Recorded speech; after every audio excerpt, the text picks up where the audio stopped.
मैं इस भारत माता की सेवा करने के लिए अपने जीवन को समर्पित करना। इसके लिए न मैं विवाह करूंगा, न मैं नौकरी करूंगा, न मैं अपना क्लिनिक खोल करके किसी भी प्रकार की आय का स्रोत पैदा करूंगा। देश को स्वतंत्र कराना है, ये केवल इतना सा भाव उनके मन में नहीं। इस राष्ट्र का संपूर्ण उत्थान, परम वैभव, भारत माता को फिर से जगत जननी के मुख्य सिंहासन पर बिठाना है। यहां तक का कार्य मैंने अपने जिम्मे करना है। 1940 में एक संतुष्टि लेकर के गए कि मैंने अपने जीवन के अंदर याची देही याची डोला हिंदू राष्ट्र की एक लघु प्रति देखी। अब ये काम दिन दूनी रात चौगनी गति से देशों उत्थान के कार्य के लिए चलता है। अपने तत्व को व्यवहार में लाते हुए डॉक्टर हेडगेवार जी ने जो जीवन जिया, तो मुझे शायद लगता है कि डॉक्टर हेडगेवार जी को श्रद्धांजलि देने के लिए नरेंद्र मोदी जी ने 21 जून का दिन अंतर्राष्ट्रीय स्तर पर सुझाया कि संपूर्ण देश नहीं, संपूर्ण विश्व डॉक्टर हेडगेवार जी को 21 जून भारतीय योग पद्धति के द्वारा श्रद्धांजलि। मातृभूमि का जय जयकार करना यदि अपराध है तो मैं यह अपराध बार बार करूं, 1000 बार करूं। वंदे मातरम, वंदे मातरम। एक विदेशी राज्य की जो हमारे ऊपर शासन कर रहा है, जिसने हमारे हौसलों को राज्य से विहीन कर दिया है, उनकी खुशी में शरीक होकर के उनको मान्यता देना, मिठाई खाना एक समान। केशव के मन में शिवाजी की वो घटना, आदिल शाही के सामने मैं झुकूंगा नहीं। मैं अपनी माँ, गुरु और पिता के समक्ष झुकता हूं और किसी के समक्ष नहीं झुकता। मैं झुकूंगा नहीं। हे रणचंडिके, हे काली माता, इस भारत माता को स्वतंत्र कराने के लिए मैं आज तुम्हारे सामने प्रतिज्ञाबद्ध हो रहा हूं। भारत माता की परतंत्रता की बेड़ियों को काटने के लिए मैं आजीवन कार्य करूंगा। मैं कभी विश्वासघात नहीं करूंगा। अगर किया तो मैं प्राणदंड का अधिकारी हूं। मैं देश के लिए अपना सर्वस्व जीवन न्योछावर करूंगा। भारतीय स्वतंत्रता के 75वें वर्ष पर प्रारंभ हुए अमृत महोत्सव पर समुत्कर्ष समिति द्वारा आयोजित व्याख्यान श्रृंखला यह गाथा है बलिदानों की में हमें आज माननीय ओम प्रकाश जी भाई साहब का मार्गदर्शन प्राप्त होने वाला है। आदरणीय ओम जी भाई साहब हम सभी के सुपरिचित हैं। पूर्व में समुत्कर्ष समिति द्वारा आहूत विभिन्न व्याख्यान मालाओं में और अन्य अवसरों पर हम सभी को आपका संस्कृति परक जीवन मूल्य संवर्धक पाथेय प्राप्त होता रहा है। मैं आज के इस पुनीत अवसर पर मान्यवर भाई साहब से निवेदन करूंगा कि हमें प्रबोधन प्रदान करें। मान्यवर ओम जी भाई साहब।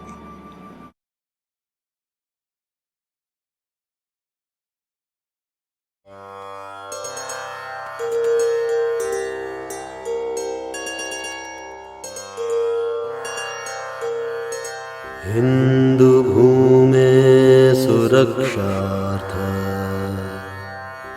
केशवेन विनिर्मितम्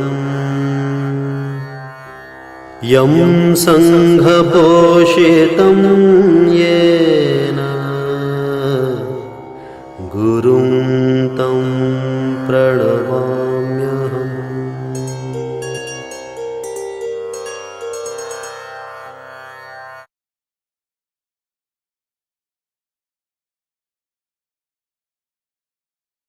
नमस्कार। समुत्कर्ष व्याख्यान श्रृंखला, ये गाथा है बलिदानों की। मैं आप सब लोगों का हार्दिक स्वागत है।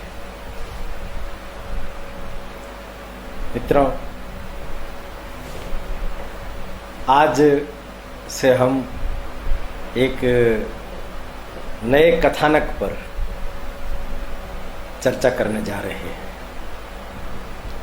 पिछले 5 एपिसोड मातृशक्ति को समर्पित थे। आज का ये नया सत्र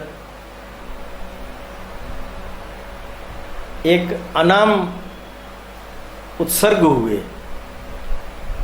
सुप्रसिद्ध स्वतंत्रता सेनानी, क्रांतिकारी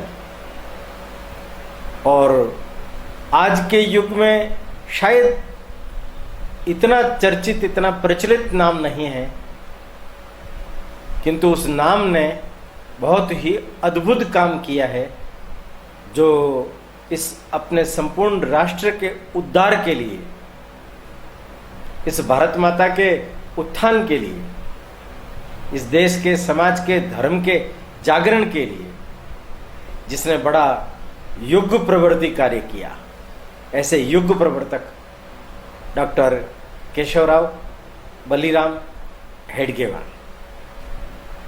हम सब जानते हैं इनके बारे में। राष्ट्रीय स्वयंसेवक संघ आज चिर परिचित संगठन है और राष्ट्रीय स्वयंसेवक संघ के अधिष्ठाता कहें, संस्थापक कहें, वो डॉक्टर हेडगेवार है। 3 एपिसोड में हम डॉक्टर हेडगेवार जी के जीवन के ऊपर चर्चा करेंगे। पहला जो आज के दिन हम चर्चा करने जा रहे हैं वो है उनका क्रांतिकारी, स्वतंत्रता सेनानी और देशभक्ति से परिपूर्ण जीवन। उस पर आज अपन चर्चा करेंगे। उसके बाद अपन चर्चा करेंगे उनका सार्वजनिक जीवन,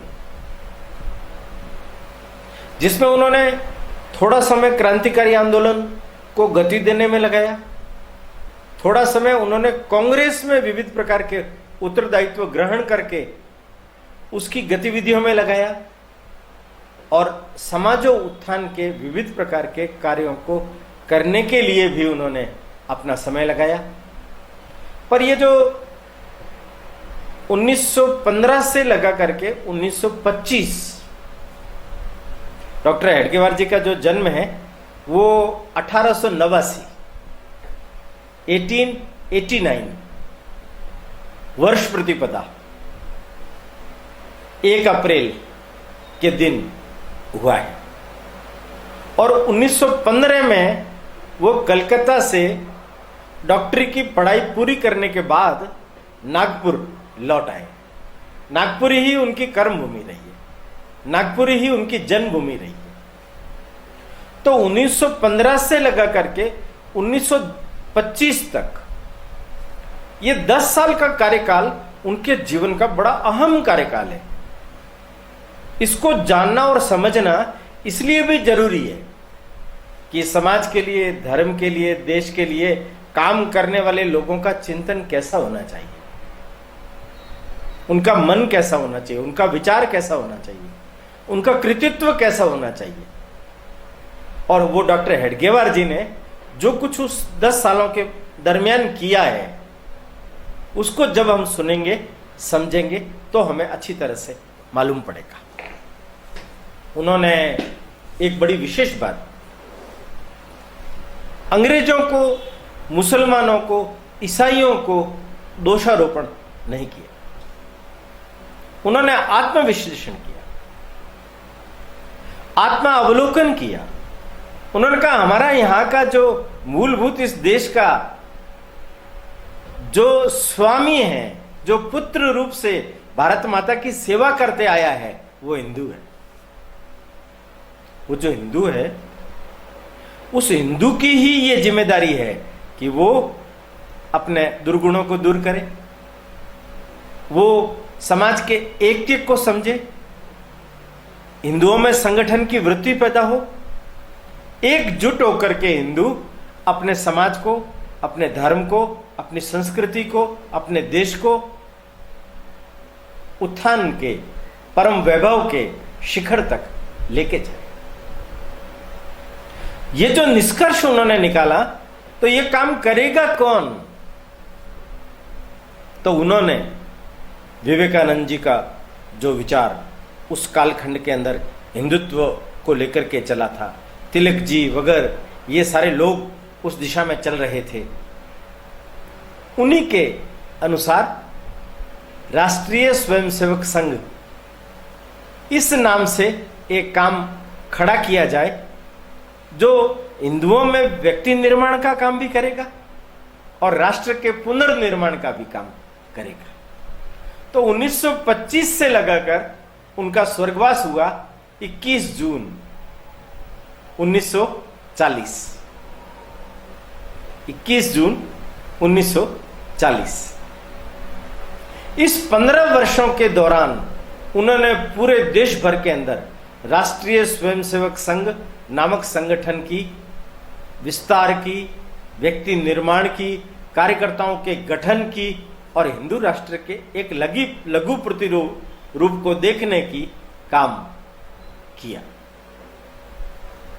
और अंत में 1940 में एक संतुष्टि लेकर के गए कि मैंने अपने जीवन के अंदर याची देही याची डोला हिंदू राष्ट्र की एक लघु प्रति देख ली है। अब ये काम दिन दूनी रात चौगुनी गति से देशों उत्थान के कार्य के लिए चलता रहेगा। आप में से सब लोग जानते होंगे कि 21 जून आने वाला है और 21 जून अंतर्राष्ट्रीय योग दिवस के रूप में मनाया जाता है। इसका सुझाव किसने दिया? नरेंद्र मोदी जी, जो हमारे देश के प्रधानमंत्री हैं, जो राष्ट्रीय स्वयंसेवक संघ के स्वयंसेवक भी हैं, पूर्णकालिक प्रचारक के रूप में कार्यकर्ता भी रहे। उन्होंने डॉक्टर हेडगेवार, एक दृष्टिकोण से डॉक्टर हेडगेवार जी ने यह परंपरा संघ में विकसित नहीं की थी कि व्यक्तिवादी रूप से कोई व्यक्ति संघ में गुरु होगा। आप में से भी शायद बहुत सारे लोग नहीं जानते होंगे, संघ में गुरु जो सरसंघ चालक होते हैं वो नहीं होते हैं। संघ में गुरु होते हैं भगवत ध्वज। बहुत सोच समझ करके उन्होंने सारी कार्य पद्धति का निर्धारण किया। ये जो भगवत ध्वज है ये भगवान का ध्वज है, ईश्वर का ध्वज है। माने साक्षात ईश्वर ही अपने सर्वगुण संपन्न स्वरूप के साथ हमारे सामने आकर के हमें मार्गदर्शन देगा। वही हमारा गुरु है। भगवत ध्वज हमारा गुरु है, पर उस गुरु के संपूर्ण गुणों को अपने अंदर समेटे हुए, अपने तत्व को व्यवहार में लाते हुए डॉक्टर हेडगेवार जी ने जो जीवन जिया, तो मुझे शायद लगता है कि डॉक्टर हेडगेवार जी को श्रद्धांजलि देने के लिए नरेंद्र मोदी जी ने 21 जून का दिन अंतर्राष्ट्रीय स्तर पर सुझाया कि संपूर्ण देश नहीं, संपूर्ण विश्व डॉक्टर हेडगेवार जी को 21 जून भारतीय योग पद्धति के द्वारा श्रद्धांजलि। हम करें